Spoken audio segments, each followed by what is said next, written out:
Okay, so welcome to this course on quantum communications. I'm R. Srinivasan. I'm mostly called as Vasant everywhere, almost everywhere. So this course is on, uh, as the title says, quantum communication, but we will be dealing only with the mathematical aspects of quantum communication. We will be talking only mathematics mostly. As I have as I have said in the description, we will not be talking much about physics and technology. Whenever I know something, whenever I have something to say, I will say that. But mostly we'll be talking about the mathematics. Okay? So what is meant by communication? Communication is any transfer of information, any transfer of information or message, whatever. So even when we talk, it's a communication, or you can talk it through some amplifier and to the point where sound reaches, you can take the message, or you can send the message through pigeon or through someone, or the postal department was there. These are all communication, but in this communication, the actual message or whatever, actual object, the message which was actually taken through, which is actually taken from one place to another. But in modern communication, what we mean is we have some message or something that is converted into something else, like electric signals, electric impulse, or electromagnetic waves or something, and it is received at some end, maybe the other side of the world or something, and it is kind of converted back to the original information. So we want to do it as efficiently as possible without loss of information and all those things, and that is what modern communication is about. So we have, thank you. So we have telecommunication, we have email, we use internet all the time. These are all modern communication. So which is well developed, and we know it's a revolution. Okay.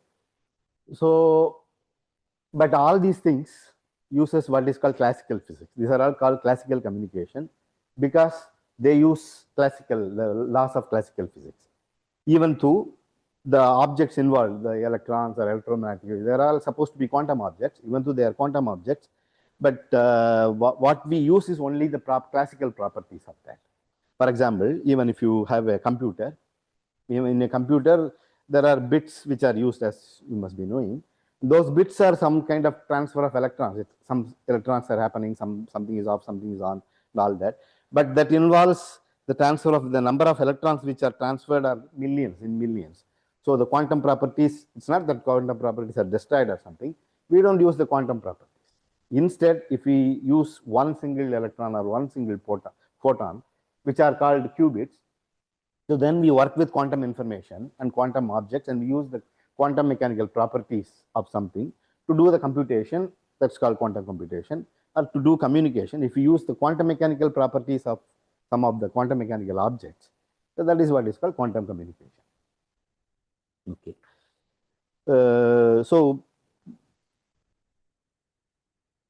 the difficulty in quantum communication is, see, quantum mechanics is nearly 100 years old, more than 100 years old, and it's revolutionized physics, and it is the most precise, whatever we know, most precise theory to explain the nature. But still, even after 100 years, to use quantum mechanics for technology, which happened in the last 20 years.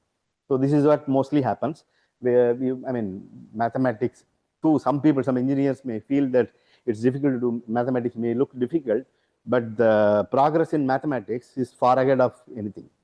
Okay? It's like whatever the mathematics we do in CMI, it will take 400 years to use that actually. Some of the mathematics may not be useful at all. Okay? I shouldn't say it loudly, but that is the fact. Okay? So if the government thinks the utility of the mathematics we use, then we will lose our jobs. So that's the condition. So most of the mathematics is not, but it's not useless or something. But there is no current use for that. But it will take time. So like that, even in physics also, the progress is far ahead of technology. Okay? So it's, as I said, for a mathematician or something, from that point of view, it is easy to do mathematics and easy to develop the physics which uses that. Physics depends on this mathematics, and you develop the physics. But the technology comes much later. So even though quantum mechanics is 100 years old, only in the last 10, 20 years, quantum mechanics is used for technology, which is we call it as quantum computers, quantum communications, quantum cryptography, and whatever. Cryptography is part of communication. So the one thing which is used in classical communication, we want to send one message to another place. So there is something called quantum cryptography is part of quantum communication. I mean, cryptography is part of communication. So communication is transfer of information. Cryptography is about transferring it securely without without anybody looking at it. I mean, it's not possible to look at the message.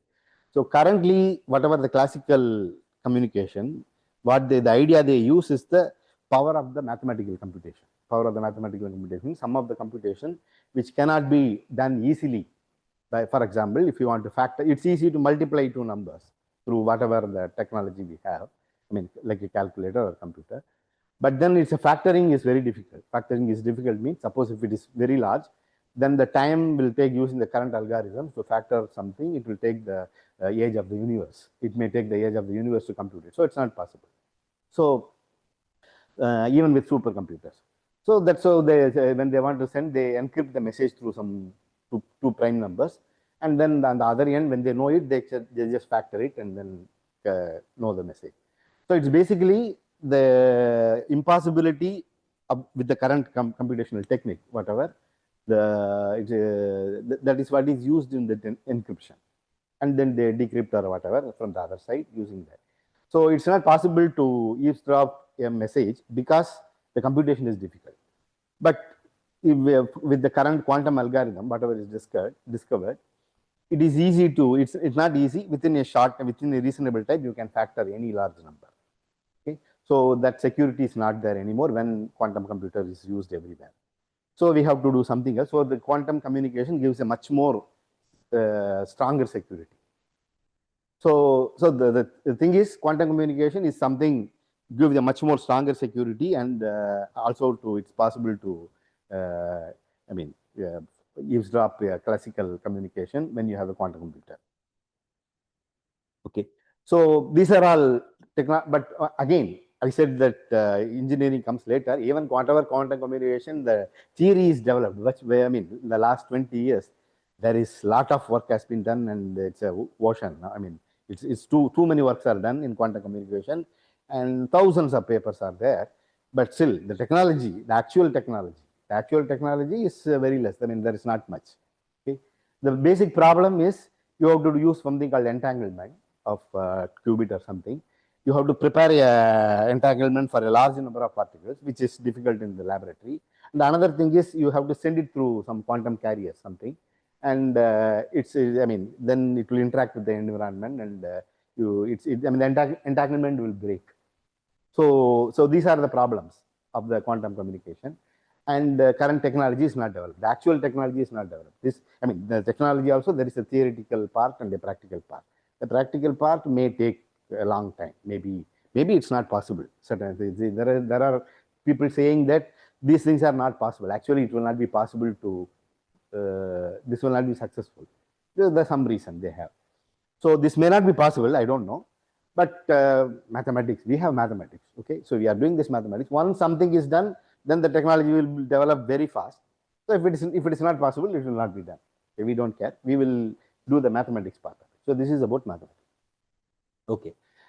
So okay, now let me come to the mathematics. I want to, so these things are very, I mean, for you it will be, but I have to recall all these things. I have to make the notation and setup. And since you might be knowing this linear algebra, but I have to fix the notation. So we will be working with, so if only you are attending, I will do infinite dimensional Hilbert space also. Okay, but if some BSc second year student credit it, then I will do only finite dimension.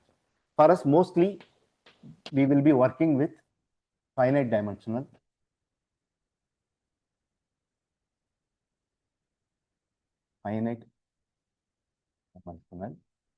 Hilbert spaces. This is our basic object. This is what we will be working with.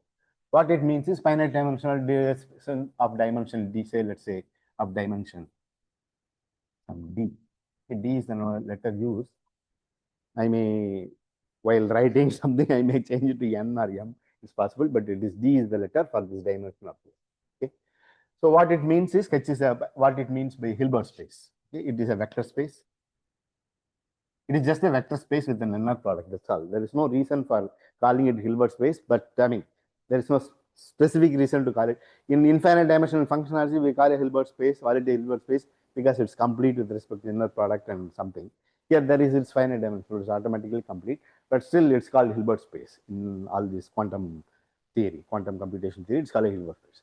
It's a finite Hilbert space. It's a vector space with an it's an inner product space with an inner product. What is an inner product? This is a function from H cross H to C, okay, which is, so this is the first thing. It is, this is the right thing to do. This is a physicist. The first variable in the inner product, the first variable is antilinear.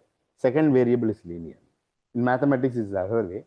But somehow mathematicians got it long back, and they haven't corrected it because they used to it. I'm also used to it. I'm also one among them. I'm also used to it. Whenever I do functional analysis, I do course in functional analysis, I always assume the first variable is linear, second variable is antilinear, but that is not the right thing, as we will demonstrate. I mean, the convenient thing, when we want to, things will fit naturally when we use the first variable as antilinear, and antilinear, second variable is this. So this is the function from here to here, such that alpha x plus beta y times z equal to alpha bar times xy plus maybe beta. I put it here, beta times y x z y z. Have I written correctly? Alpha x plus y times beta z equal to alpha bar x z. The first variable comes as alpha bar. The second one comes as beta. Correct? Okay. Right now? No. The second one, it comes as it is. It's linear. So okay. So that should be beta. Correct. Okay. Let me put beta. I should have written it separately, but I have written it as one. It's okay. This is okay. I mean, it is just antilinear in the first variable, linear in the second variable. That's what I want. That should be a beta also.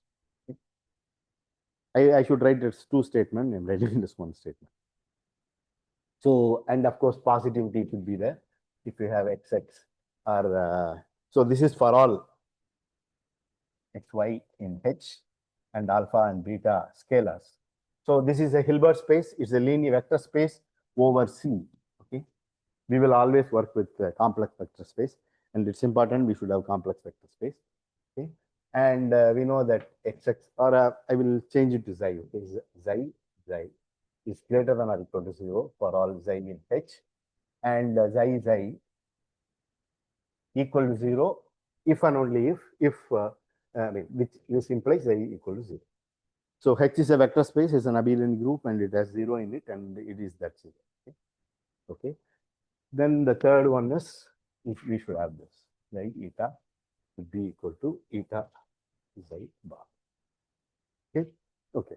So this is the definition of Hilbert space, a vector space with an inner product. Okay.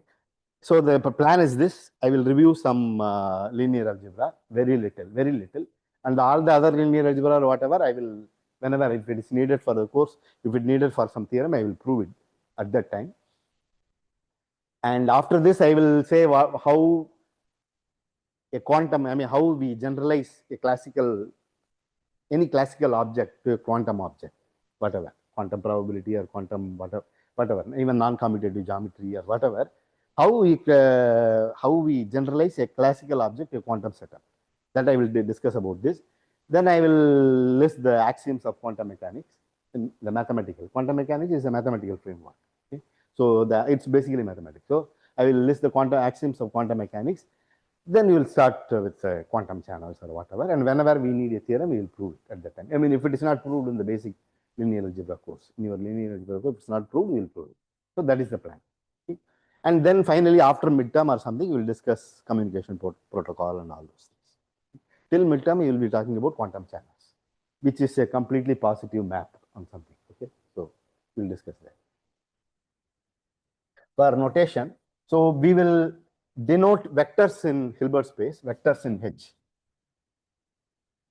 In H are denoted by, sorry, what is called the Ket vector. Okay, this is what is called a Ket vector. And if we have a eta in H, okay, then we write it like this. This is what is called a bra vector. Okay.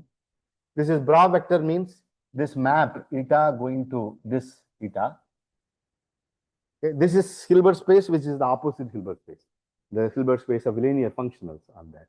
Okay. This map is antilinear, conjugate linear or antilinear. Okay.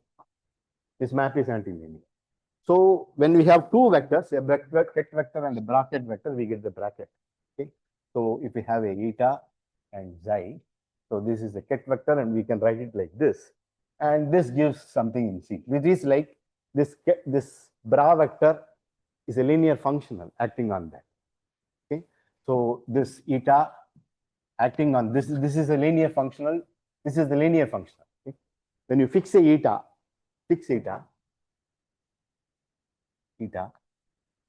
maybe this way, in H, then you write the bra vector, which is a conjugate linear map. I will explain what it is. Then you get this number, complex number, and this is a linear functional. Okay, this is like Riesz lemma. Riesz lemma says that all linear functional looks like that. This is a linear functional, is direct verification. Riesz lemma says that all linear functional will look like that. Okay, I don't know whether we will use this property, but of course, if you want to define adjoint, then you need this Riesz lemma to get that joint. Okay, so in mostly we will identify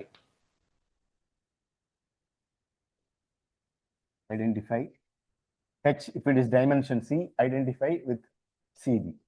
Okay. And any Ket vector, I mean this eta, any Ket vector will look like this. Sorry, it's a column vector. HT.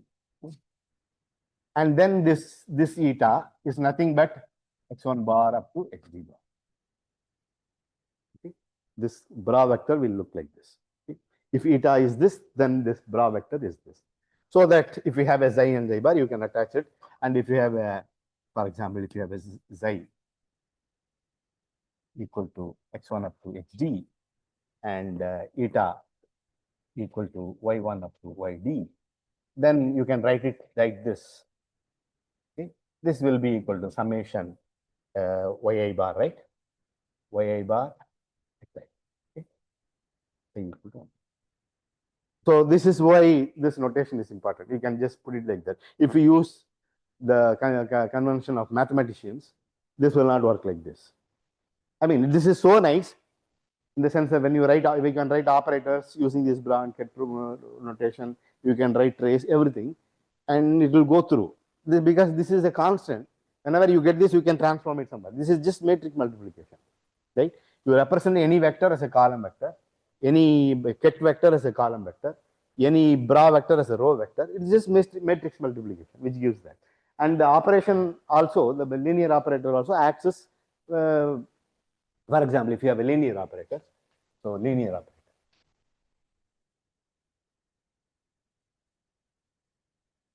Okay. X is a linear operator from HA to HB. Okay. Linear operator.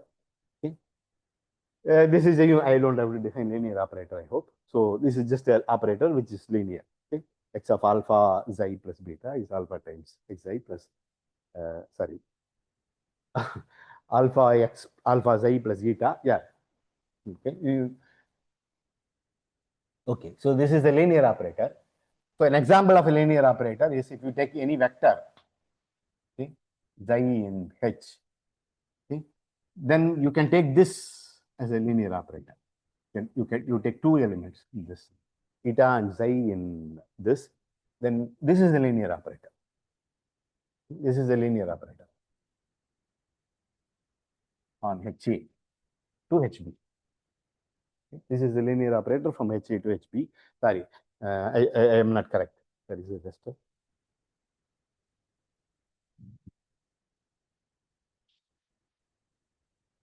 if eta, I want to write it like this, right? Let me write it and then come to that. Eta, okay. If you have something like this, then this is the inner product which is taken and then this.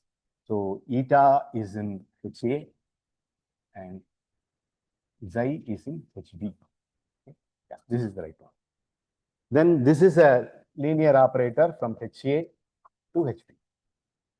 This acting on any chi prime eta, this is an operator acting on any chi, is just eta chi, okay, times z. Okay. This is the number, right? This is the number. Okay. You just attach this. If you want to write, so for example, if you want to write it using the mathematical notation, this will be chaos. This will be messy, right? You have to change it to the other side, and this just goes like this. So that is why this is the right way of doing it. Okay. So this is an operator. In particular, you can write any identity operator. If you have identity operator, if you have HA to HA, identity operator, then I should introduce orthonormal basis, and then I will use this.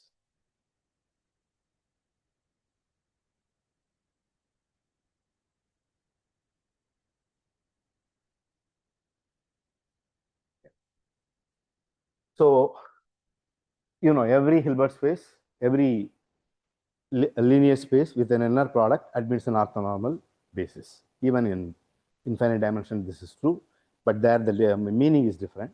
Okay? So this is, if HA is a Hilbert space. Okay? Then there exists E1 up to ED. Okay? Maybe you have like this, okay? In H, okay? Such that inner product of EI and EJ equal to delta IJ, and span, that is just like summation lambda EX, span of EI, okay, is equal to 1 to B, is polar phase. Okay. If it is infinite dimension, we have to take the closure, span closure of this is that, and the same thing will do. And if it is separable, then there will be a countable many and all that. That's for infinite dimension. Here you don't have to worry. Finite dimension, you don't have to worry. So this is what is called an orthonormal basis. Okay.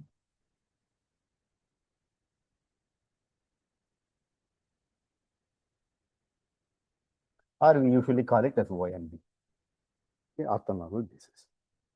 So if you have a HA with ONB EI, okay, and HB with orthonormal basis FJ, okay, this is with I equal to 1 to dA, this is with J equal to 1 to dB.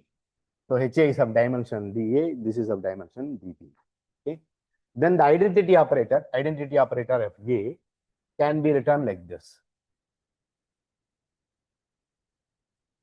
Okay. You can verify.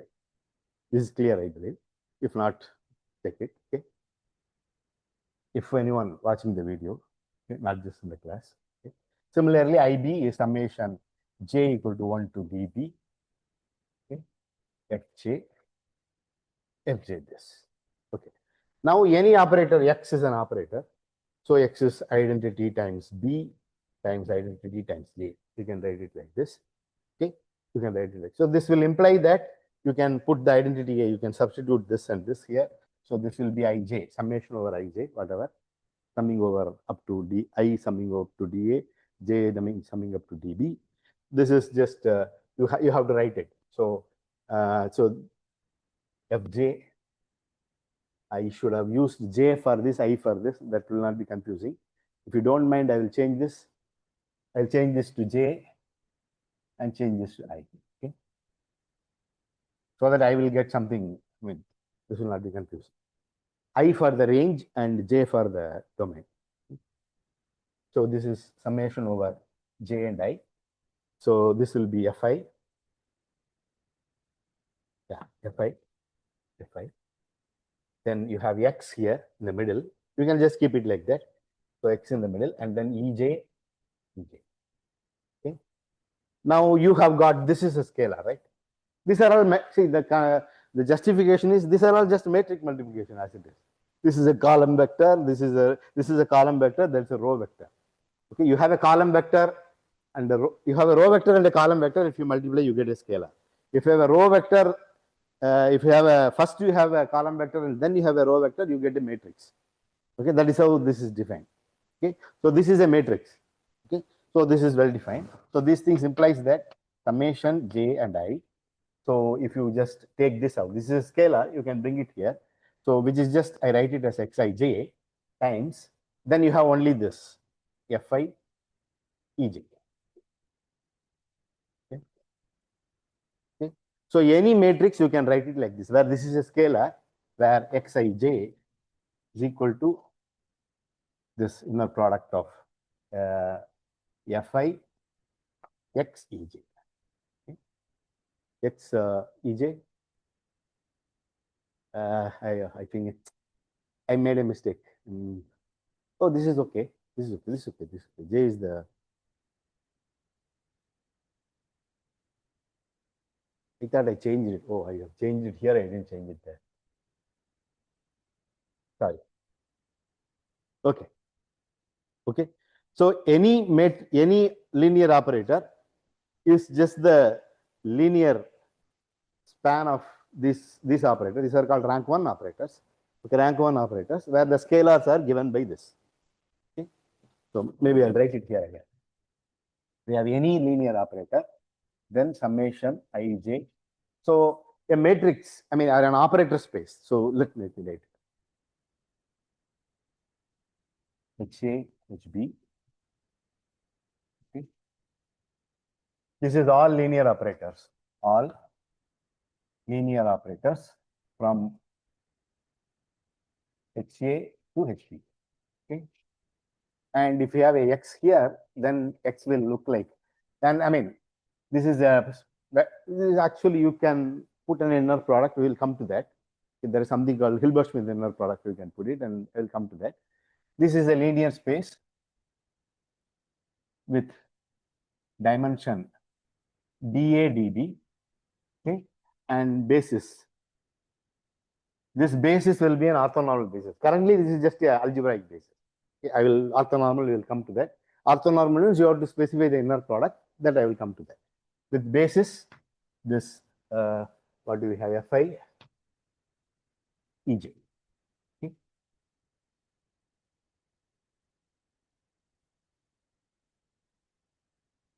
And j equal to 1 to dB.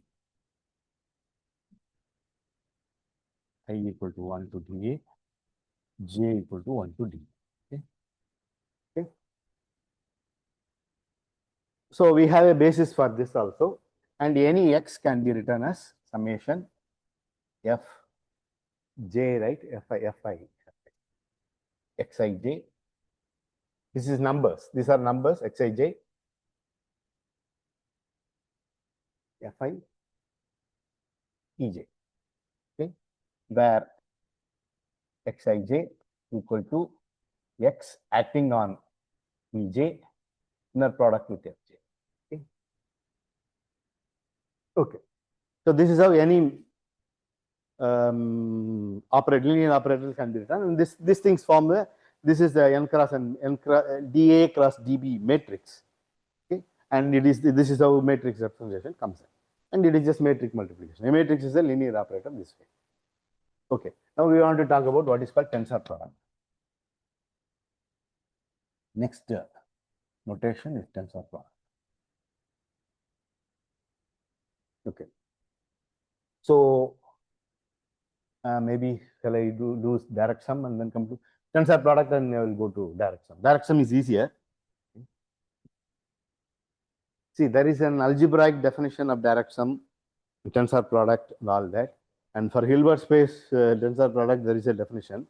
I mean, there is a definition using completion and other things. The algebraic and algebraically, you make the algebraic Hilbert tensor product and then complete it for Hilbert space, or you can define tensor product through some other property, some diagram property. We will not do all that. Okay? For us, we will directly define what is tensor product because we want to use it for computation and other things. So in this course, we will specify what is tensor product is. So if we have a both direct sum and other thing, HA, HB, Hilbert space with dimensions, space with dimension dA, dB, respectively. Okay. Then HA direct sum HB is a Hilbert space of dimension dA plus dB. Okay. What is it? Which is given by like this, something like this. Xi direct sum eta, where xi is in HA. Sometimes I will not write this just like xi and okay. So and eta is in it. So if it is of now suppose HA can be identified with CDA and HB can be identified with CDB, then you just write it as a dA plus dB tuple something. And the author, I don't have to write all these things. I'm sure all of you know that. So I mean, for this, the basis, suppose you have the basis E1 up to EDA, okay, then that is just the standard basis is 1 at the ith place. So there is something I should fix it for these things. So let me come to this. Yeah, maybe I will write it here. So this is important to fix it. Even though it's trivial, we have to fix the notation.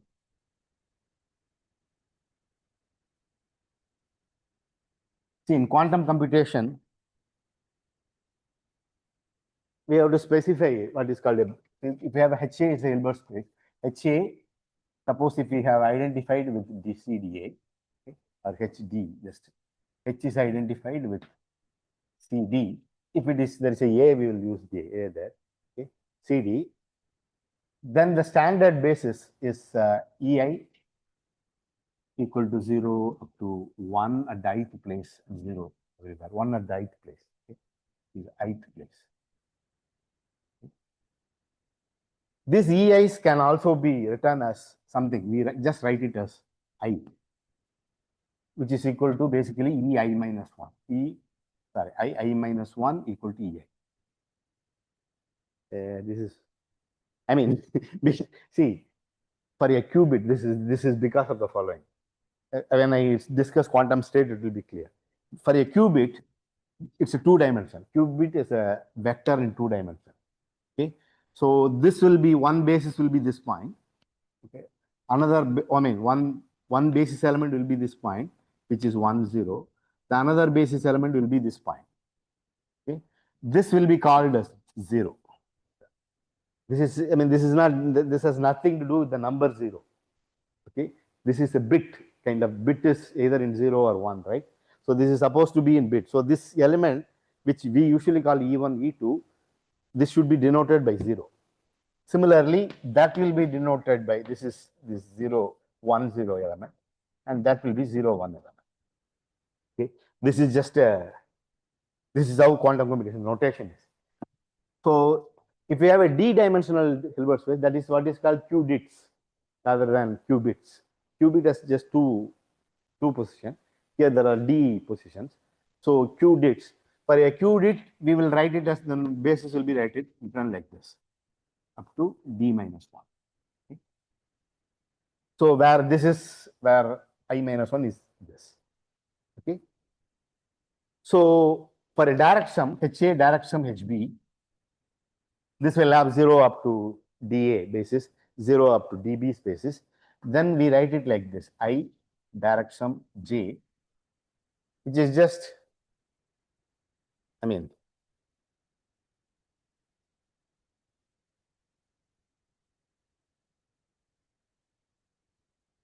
no.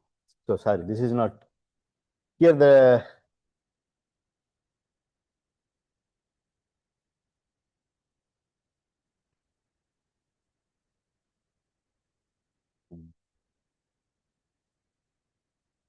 will you write it for tensor product? It is clear.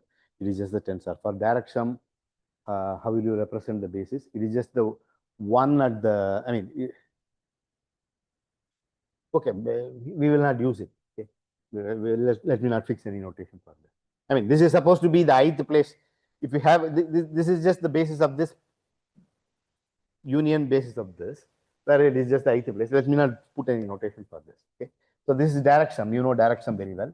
Let me recall what is tensor product. We will use tensor product only because composite systems in quantum theory is given by a tensor product. If you have one system and another system, then you have to take the tensor product for a composite system if you want to analyze both the system together. Okay, so if you have HA of Hilbert space, the dimension dA, dA dimension, and similarly HB is a Hilbert space with dimension dB. Okay, then HA tensor HB is a Hilbert space with dimension the product. Direct sum, it is just the direct sum. It is just the addition. Here the dimension dA dB. Up to isomorphism, there is only one such Hilbert space, so we don't have to worry. We can. It's just enough to say that. And in this, so if we have a vector x xi in HA, maybe I put a here, okay, and eta b in HB. Okay, then this is a vector. This is a column vector. This is a column vector. Okay, so suppose, I mean, it is just important how you write it. The order is important, so that's why I'm calling it equal to some this vector x1 to xga. Similarly, eta is equal to y1 up to ydb. Okay, then how you represent as a column vector? This is a dA times dB column vector. It's a long column vector where you write it like this. Okay, then xi a tensor xi. This is eta, no? Eta b equal to, you first write it as x1 y1, x2 y2, sorry, x1 y2 up to xdA x1 dB. Okay, it goes on like this. Okay, then you start with x1 y1, x2 y2. Okay, you go on like that up to xdA ydB. Okay, or in other words, you have this I tensor J. This is equal to 1 everywhere, 0 everywhere, where this is 1 at the I times dB plus J, okay, minus 1th place. You have first, I mean, you want to go to the xi, ith one. Okay, you have to cross I minus 1 thing. I means I minus 1 there. Okay, okay. This refers to I plus 1. I mean EI plus 1 in our terminology. So you go to this I tensor J is the vector column. Sorry, I have written it as row vector. Please use it column vector. Okay, which is the, I mean, there is no space. So I have written it as row vector. Maybe I put a transpose here. Okay, it is just a column vector with 1 at the I times dB plus J minus 1th place. That is what is I tensor J. Okay, so this is the notation for tensor product. So tensor product is just like a product of Hilbert space, where the orthonormal become, where it has all this these kind of things. So you as I said, you can write it. Did I write? Yeah, you can write it as tensor product of this is a row vector of x1 up to xdA, y1 up to ydb. Then you can write it as a vector like this. One very important thing you notice is in the direct sum.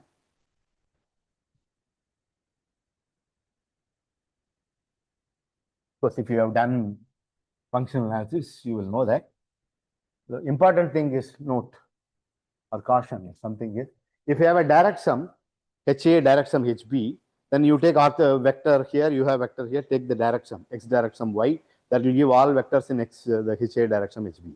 But here tensor products, all those elementary tensor are not something, they don't exhaust all the vectors. Okay.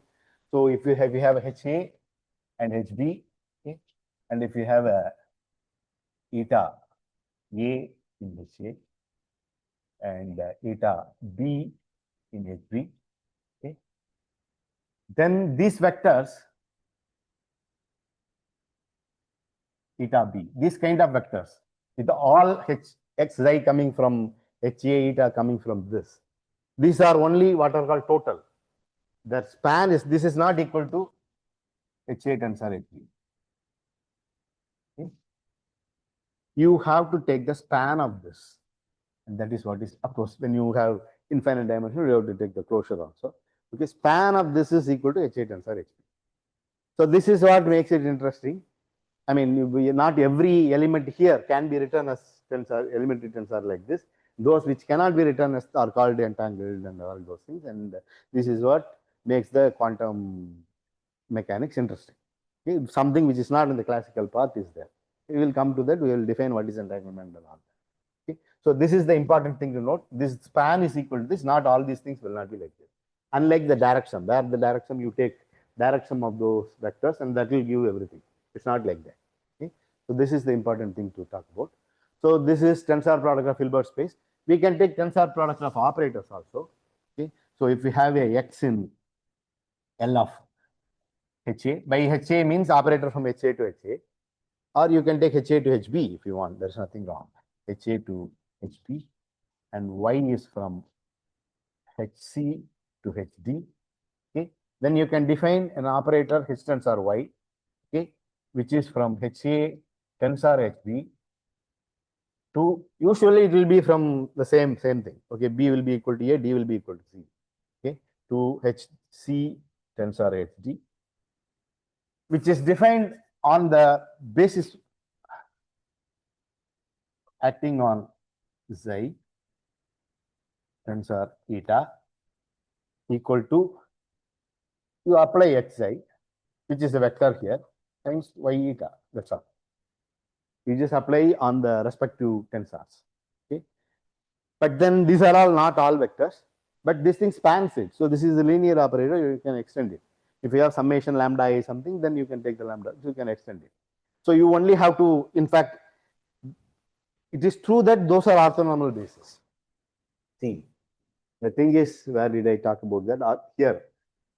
If we have these i's are the orthonormal basis for HA, these j's are the orthonormal for HB, then I tensor J, you take that collection that have the number of, they are all orthogonal to each other. You can just write the inner product between them and that will be 1 or 0, depending upon whether they are same or different. So you can see that, that's an orthonormal, not just orthonormal, it's also orthonormal basis because the number of elements will be dA times dB. So that forms an orthonormal basis. So span of that is everything. Okay. So it is enough to evaluate on that and extend it linearly. Okay. So you can, it's enough to define like this. It's defined on the linear combination by linearity. Okay. You can extend it by linearity. So this is the tensor product of linear operators. Okay.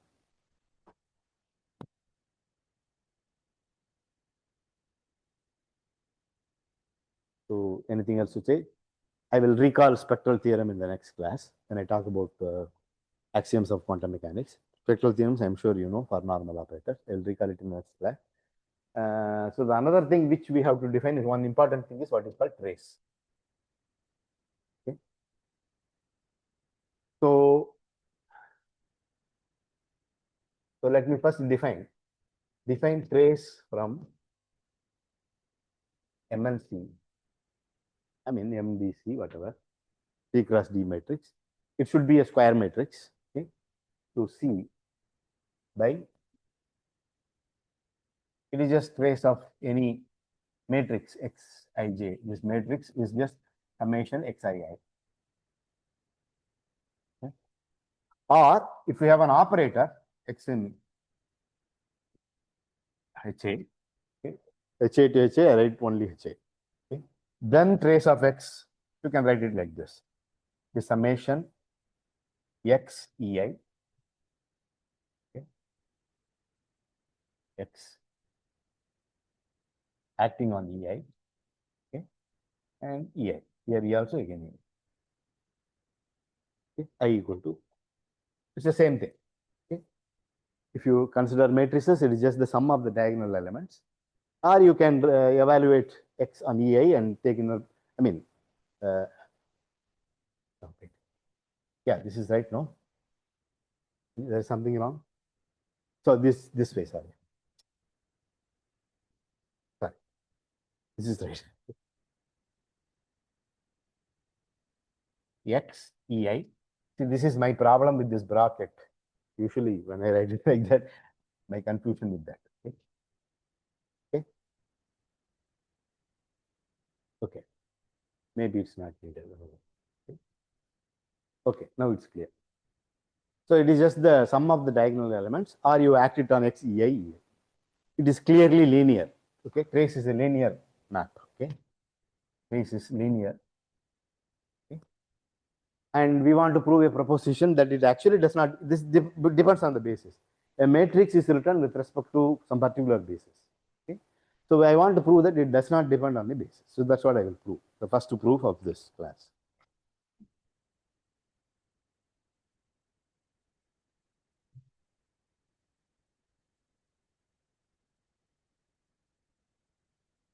So proposition. Have you seen it in your BSc somewhere? Trace does not depend on orthonormal basis. You have seen. You haven't seen. You have seen. So I need not prove. Maybe I will quickly prove. I will give the proof.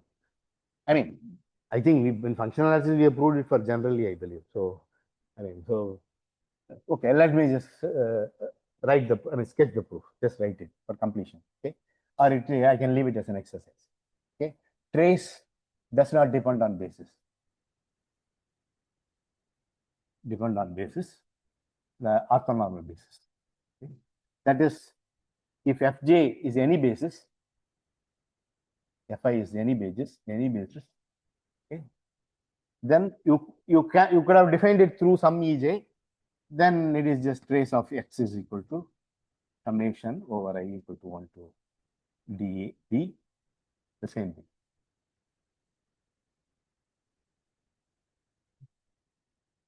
Proof is just you have X, okay, then you write it as Fi. Let me write it. Trace of X, there will be something messy, then trace of X is equal to summation Ei X Ei. Okay. This is same as you can write put an identity here, or you can put an identity here. That's all. So this is same as Ei, then Fj, okay, Fj and Fk. Oh, maybe there are too many things. This is summation I equal to 1 to I, summation over I, because every summation is I equal to 1 to d.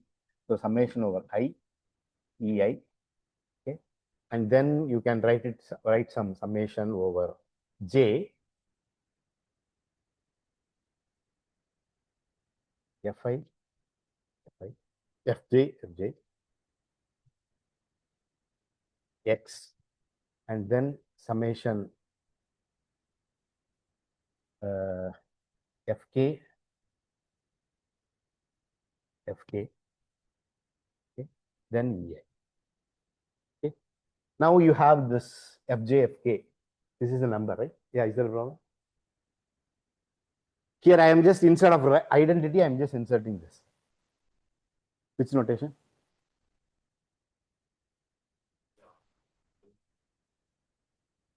What is the problem? I mean, this is just X acting on Ei, inner product with Ei.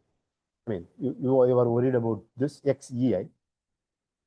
Whichever the way, it doesn't matter. You can act it in the left this way, but usually we will write right this way, but we will usually act it on the right. This is a matrix. Operator acting on this, and inner product with Ei. Okay. It doesn't matter here. But we don't use action this way. We use action this way. So okay. You can, that way also you can have, no problem. and the dual space, it acts like that. Okay. Okay. So here I am just saying that I am just inserting this matrix, which is the identity matrix, and this is also identity matrix. I am just inserting. Then I am grouping this. This is a scalar. That scalar you can take it out. So this will be summation over I, j, k. Okay. Then you have fj, x, fk. Okay. Okay. And then whatever you have remaining, you just take it inside. Okay. Then you have the sum. I mean, then you. So if you sum, you keep the jk here, take the sum here. Finally, if you use the orthonormal decomposition of something, okay, you will actually get the inner product between fk and fl. That will be k equal to L. So this should be just only k equal to L. It will survive. Okay. I have written. I hope I don't have to go through this. Okay. So it's exercise to prove that this is actually equal to this. Okay. Maybe here it will be J or something. Okay. Okay. I mean, this is an exercise. Okay. You can easily see that trace does not depend on the orthonormal basis. Fill it up. Okay. So once we have a Hilbert space and a trace, we can define what is called a quantum probability space. So to define a quantum probability space, I want to say what is a classical probability space, and you have done it in probability course. Okay. So this is what in the next 15 minutes or something, I will define how to quantize a classical probability space into quantum probability space. What is a quantum probability space? So this is what I want to call this framework. What? Quantum probability. Okay. This is more general. It is not just quantum mechanics. We will talk about the axioms of quantum mechanics. See, it is like you have classical probability, and you have quantum mechanics, which is something disjoint. When we say quantum probability in mathematics, which is something much bigger, where you can do both classical probability and quantum mechanics, and this quantum probability framework is something, a generalization of the classical probability. If you look, if you drop some axiom, if you don't drop some axiom, if you assume they are all commutative or something, it will become classical probability. That is how it's constructed. Okay? See, and quantum mechanics can be done in that. That's all. Classical probability can also be done there. First, you should remember that whatever the physics or whatever we do, it's all a framework where, I mean, it's not a real phenomenon. Okay. Even if you have a force acting on that, it's all some concepts you develop in physics and use mathematics to do the physics. Okay. It's just a framework for that. It works nicely. Okay. On the other hand, if you quantum mechanics is purely mathematics. I mean, you don't have the see, when somebody says you have an object here, you apply this force, you can see those things. I mean, you write momentum, you write all energy and all that. There is nothing like energy is a concept, physical concept. The object need not know what is energy, and there is nothing like energy or momentum. All those things are there. Okay? It is all some concept which is we are able to explain it. But when quantum mechanics, you don't have the intuition. Okay? You have Hilbert space, you have state, and all that. But there are some framework concept through which we are able to explain those things. Okay. So for that we are creating a framework. Okay. It is this whatever the algebra or whatever I'm going to talk about. It is basically a framework you create so that you can explain these things, and which is explaining very well. Okay. That's the idea. So classical probability space, or just a probability space,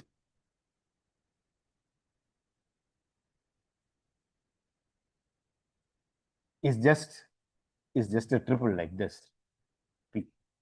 Okay. It's just a triple where omega is what is called a sample space. Sample space is all those possible events.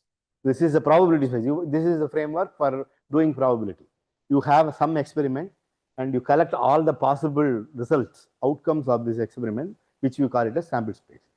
And this is what is called events. These are all subsets. Subsets of omega, which is an algebra of subsets of omega. Algebra of subsets of omega, or sigma algebra, whatever. But we are going to deal with finite sets, so I am not This is not, this will be all possible subsets. That's what I will take. And P, see, this is all outcomes. But then you are not worried about outcomes. You want to ask questions and what is the probability? Yes or no question. You ask questions, frame questions, whose possible answers are yes or no. It will occur or it will not occur. That's the question you want to ask. So these are all questions. They are all events. This is sample space, which are outcomes. These are what is called events. Events are yes or no questions. Okay. And this probability gives you the measure, how probable it is. So this is a function from here to this 0, 1. If it is 1, that outcome is certain. If it is 0, it's not possible. Okay? It's not possible. Okay. Certainly, it will not occur. Okay. So this is the probability. This is called a probability measure. In measure, if you use measure theory, this will be some set. This is a sigma algebra of something, and this is a probability of measure. So that is for infinite set. I mean, when you have even countably infinite, doesn't matter. When you uncountably infinite, you have to define.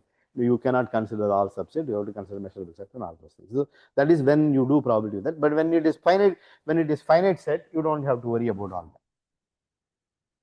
So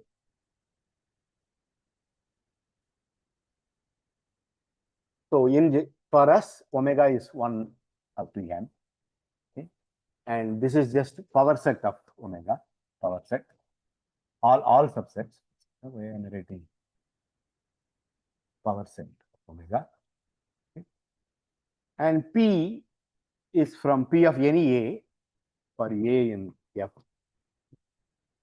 which is just summation over I, Pi, summation over I in A, where Pi is just a Pi equal to, I mean, you can write it as singletons also, probability of singleton I. I mean, when it is a finite set, see, this will not work when the set is infinite. For example, when the set is uncountably many, probability of single event will be 0, but this A will have positive probability. That will occur. So we don't have that problem. So for each I, we have a probability Pi, P1 up to where P1 up to Pn are numbers in 0, 1, such that summation Pi is 1. Okay, you have some collection of numbers like that, and for each I, you have a Pi. Then P, I mean, which is same as the probability of the singleton I. Then for any set, you can define this. Okay, so this gives a probability space. You have a finite set, you have all possible subsets, and you have a function from all possible subsets to the interval 0, 1. This gives a probability, and this is a probability space. Okay. Now this is classical set. So how to quantize this? This is a standard technique throughout mathematics everywhere. It's being used. The standard technique is when you have some object, which you call it as classical object, you want to quantize it. You want to generalize to a quantum framework. What you do is first represent that object as some star algebra. I mean, this is an operator algebraic generalization. There are possibly other generalization, which is mostly, I mean, there are work going on, but operator algebra, this is what being done. This is what being done in non-commutative geometry or quantum, you call anything, quantum topology, quantum groups, or whatever. There, all these things, you have the algebraic object, a group or something. The group, you write it as some algebraic object, as a C-star algebra or something. Then you represent it like that, okay? And you axiomatize it. You write axioms which are satisfied by that. And one of the axiom will be it's a commutative algebra. Okay, it's commutes. It's a commutative algebra. Then you drop the commutative axiom. You get a quantum object. That's all. Okay, so that's what we do. Okay, so before going to that, I want to tell you why we cannot use this probability space for quantum probability. Okay, I have to tell you for quantum mechanics, not quantum probability. So this is the setup. The usual setup is what? You have omega script of P. Okay, this is a classical probability space. Okay, quantum mechanics involves probability. Okay, there shouldn't be a misunderstanding of quantum mechanics. So that's what I'm going to explain now. Quantum mechanics says that electrons have only electrons or photons have only probabilities. They don't have a specific thing. It's not something that it is in that position, 0 position with probability. It has a spin this way with probability, something this way with probability. It's not like it is in both the state or something like that. It is something which we don't understand with our language, with our day-to-day experience. We don't understand that. But when we use these probabilities, we are able to explain it. That's all. But then can we explain it using this? That is the question. Okay. So suppose if you have a probability space like that, okay, then you can define conditional probability. P of A given B, okay, which you can talk about, independence. I don't want to go independence on this. You have conditional probability. A intersection B divided by P of B. This is conditional probability. Okay, P of A given B. And then there is base formula. No? So suppose if you have B1 up to Bn are mutually exclusive, such that Bi intersection Bj is empty, mutually exclusive event, or the measure of the probability of that equal to 0 is enough, but let's assume it's empty, mutually exclusive event. Okay.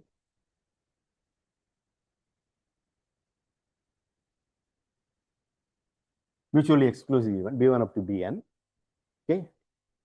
And union of Bi. Probability of this equal to 1. Okay. So one of them should occur, certainly. So that we are assuming. Then the base formula says that then for any A, probability of A is equal to summation probability of A given Bi, P of Bi. Right? This is base formula. This is true because they are mutually exclusive. Okay? I equal to 1 to n. This is true. Okay? So if we have if you have events B1 up to Bn and another event A, then this is true. And there are experiments. See, when we say experiments in quantum mechanics, if you have experiment in classical physics or anything, you will do experiment to calculate your quantity, calculate your velocity, calculate or something. In quantum mechanics, the experiment is done to compute the probability. Only the probabilities are computed. It's not that the position, some value, something is not computed. It is just the probability is computed. Okay.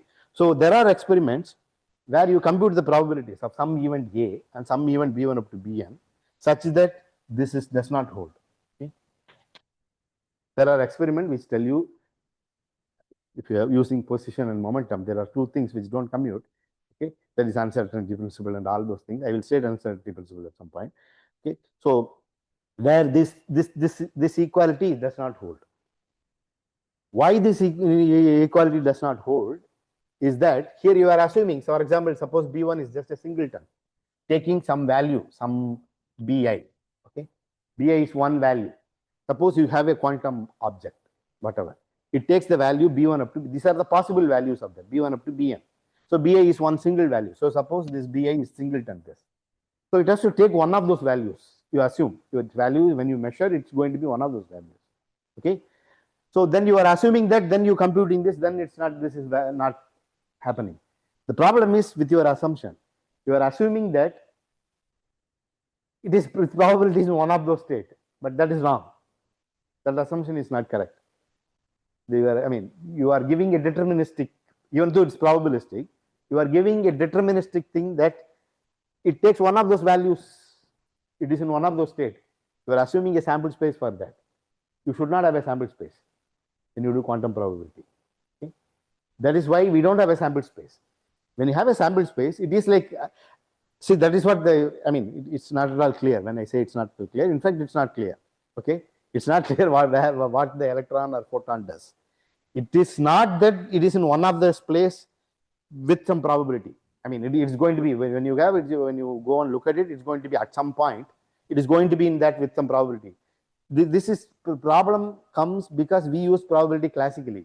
It is like we toss a coin and we think that we get head or tail with probability half or P or Q or whatever. That is because there is no really probability. The classical probability is not a probability. Hopefully probabilists may not like it, but classical probability, even though it works and it's very useful, there is no probability. If you know in which direction you are going to toss a coin, and with velocity, with all those things, angular momentum, everything then you can predict clearly that whether it is going to be head or tail. There is no probability involved in classical experiment. It is just you don't know. So you think that there is a probability of half or something. It is with all this selection process, everything, each and every vote, how it is cast, then But you want to have some 100 votes and want to guess the whole thing. Then you want to have the probability distribution and want to do that. So there is no really probability in that. Okay. So AM is saying, so quantum, this is the actual probability in a sense. Okay. Here there is no really, it is just having a probability means it's not that it is there in the with some it is there. I mean, it's not that it is there. It is there in, I mean, in a sense, it is there in both the places. It is just, there is this language, I mean, it's just our inadequacy. Our language is not adequate to explain that. We don't have the language, we don't have the day-to-day experience to explain what is happening. Okay, it is something that it is just that when we do an experiment and we want to compute some particular probability, okay, then we are able to find the probability for that probability. That's all. Okay, so it's not correct to assume that it is going to be in one of the position with some probability. That's not the actual thing. It is just when what we has is it has only what is called a wave function or a probability amplitude or some state, whatever we are going to find. There is a state explaining that. That's all. That is what a quantum object is about. Okay, so that is why this quantum classical probability we cannot use by using some adjustment or something. I mean, we cannot use it. We should not have a sample space. Okay. Once that is done, let me say how we quantize this framework. Okay. Can I take more time? I will finish this. Okay. Finish this quantum probability framework and then start. So these are the generalizing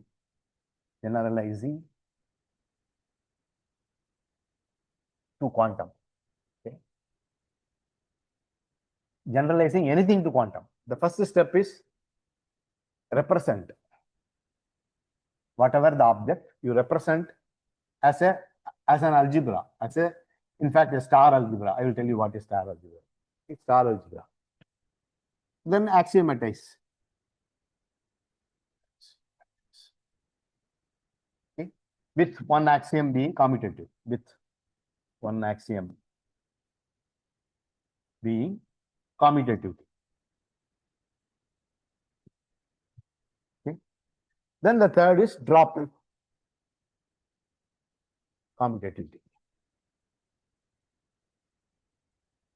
Incidentally, this is some general thing, general nonsense I am talking. This will not be, sorry, I didn't change it. I mean, when you want to generalize an object from classical to quantum, first you represent the object as a star algebra, then you axiomatize it. Okay, axiomatize it. I mean, you have some object like a probability space, you write it as a star algebra, then you axiomatize it, then you drop the commutative axiom. This is a general nonsense I am talking about. We will not be working in this framework. I am just mentioning the general framework. But when we do, we will be working with whatever the finite dimensional Hilbert space and state, vectors, trace, and other things. Okay, this is the general thing going on behind. This is the right framework. If you want to write it as more rigorously, this is what one should use. Okay, so that's what I'm saying. We will not work with this, and I have already given a reference. We will mostly follow that, and this is not used there. Okay.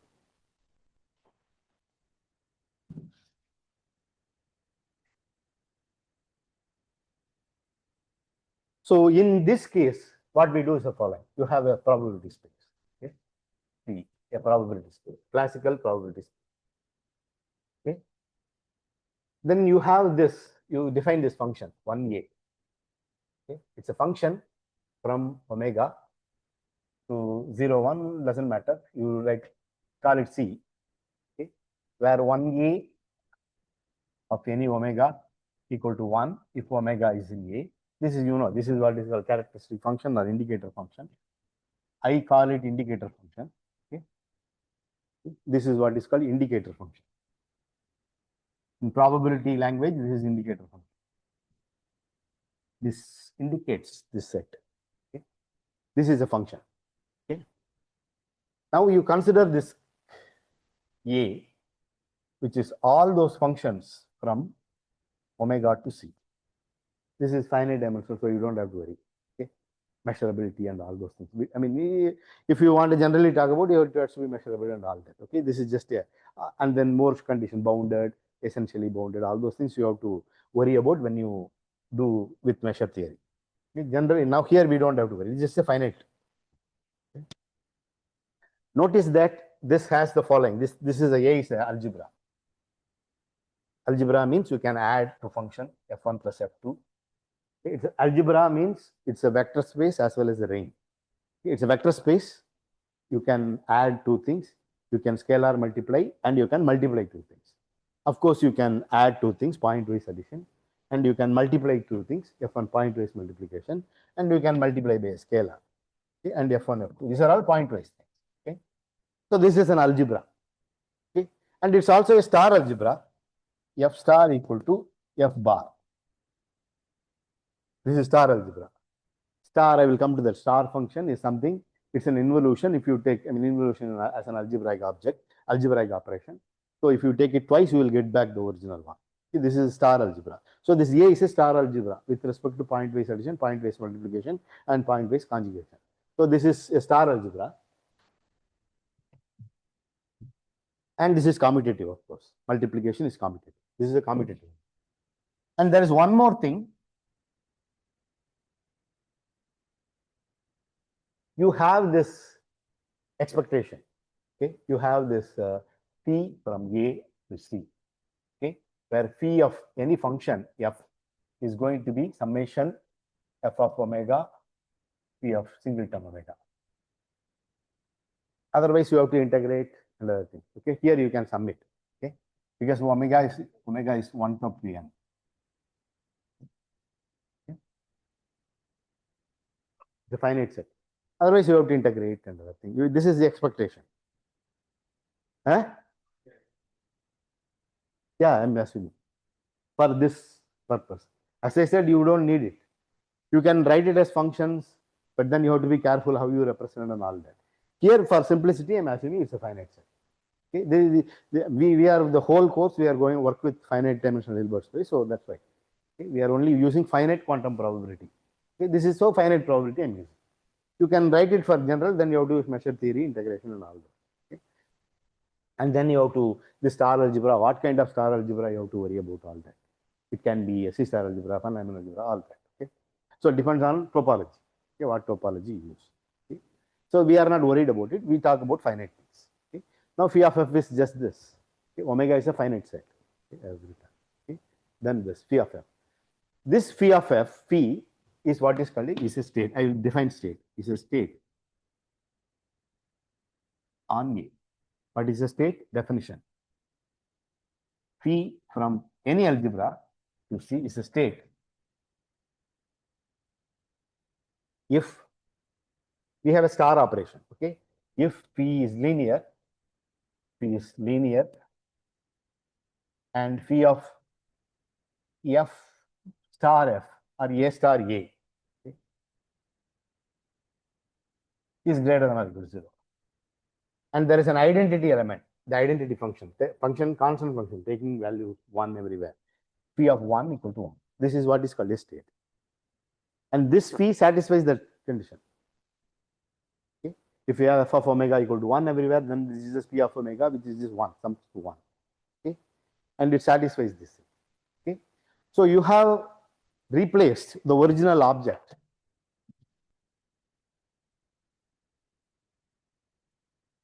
You have replaced the original object, omega script f p. This can be done in when it is infinite case also. Okay, any probability space. You have written it as a and a phi. That's all. So from here you have come here. Okay, and you can go from here to here. How do you go from here to here? You have all those functions. Okay, you just have functions. You don't have this. Okay, then you have this. You consider all those things. F such that f square equal to f equal to f square equal to f, right? Equal to f bar. You consider all those self-adjoint idempotents. okay, whatever it's called, f square equal to f equal to f bar. You consider all those elements, that will be precisely these sets. You can work it out. Okay? If you have all functions, just functions from some omega to something, okay, and you have a state like this, then you get all, then you get this set. Even when you have a consider sigma algebra also, you can do this. Consider all these idempotent, you get this, get back this. Okay, and this probability of any A is just phi of one A only. Okay, so you have replaced the probability space with the space of functions. Now that is what a quantum probability space is. Quantum probability space is definition. A quantum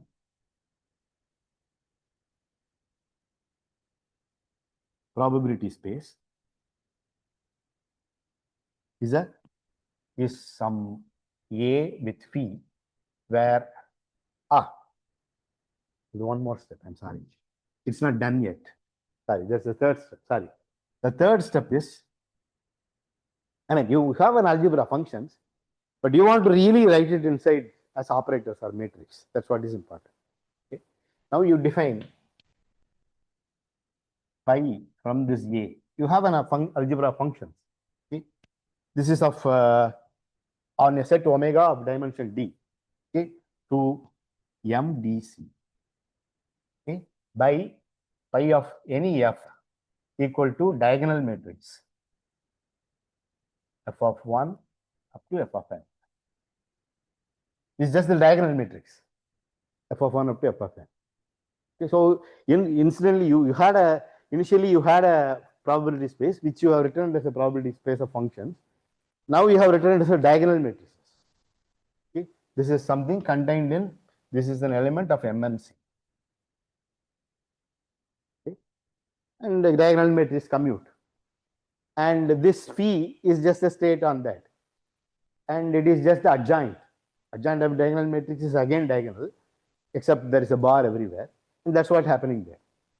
Okay, so your initial thing, you have written it as a subalgebra of MMC, which is a commutative subalgebra of MMC with a state on that. State is just a function which satisfies this condition. It is just a linear functional which satisfies this condition. The star is precisely bar. That if you represent this A as diagonal matrix like that, then you take the adjoint star. That is precisely the original star. Right? It is just the F bar. Adjoint transpose of a diagonal matrix is again diagonal. And adjoint means you just put a bar, nothing else. You don't change anything else. Okay. So this we just, I'll write here.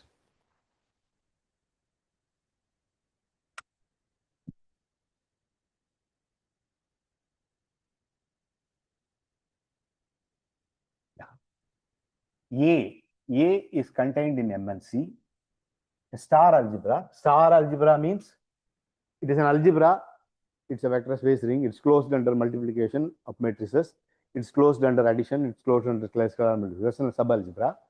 Star means it's closed under star also. If you take a matrix, then A star is also there. A star is the adjoint. Adjoint. Okay? Adjoint of a matrix.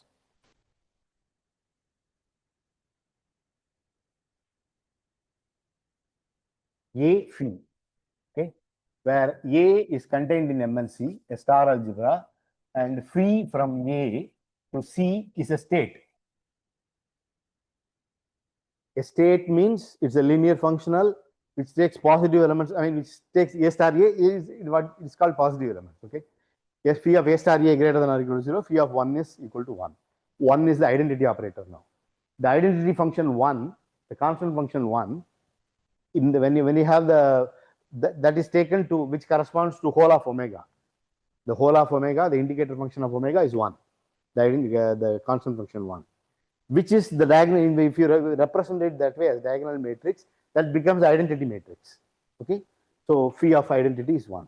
Okay, this is a state. So that's all. You have a subalgebra of MNC, or you can take it a Hilbert space and subalgebra of bounded operators, and you have a state. This is what is called a quantum probability space.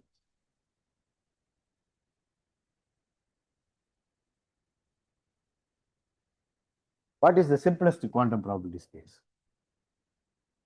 You can take, I can give you two examples.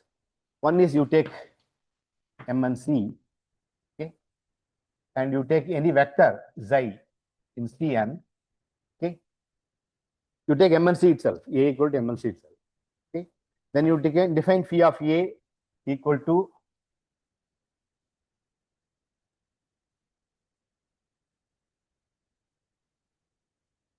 this is a state. This will be a this is actually a state given by R. You take A, I mean, this is one example. The second example, A equal to M and C. Okay. Then phi of A is just trace of A. Trace is a linear function. Trace of 1 is so union 1 by n. To make it the so-called probability method, you should have trace of A. Okay. This gives a state. Okay. In fact, in finite dimensional, any state is given by a matrix. I will come to that later. When we define Hilbert-Smith inner product and use Rees lemma, we get that result. Okay, fact. So it will follow in the next class. I will prove. Next class also I will prove. Okay, if you have any state phi from M and C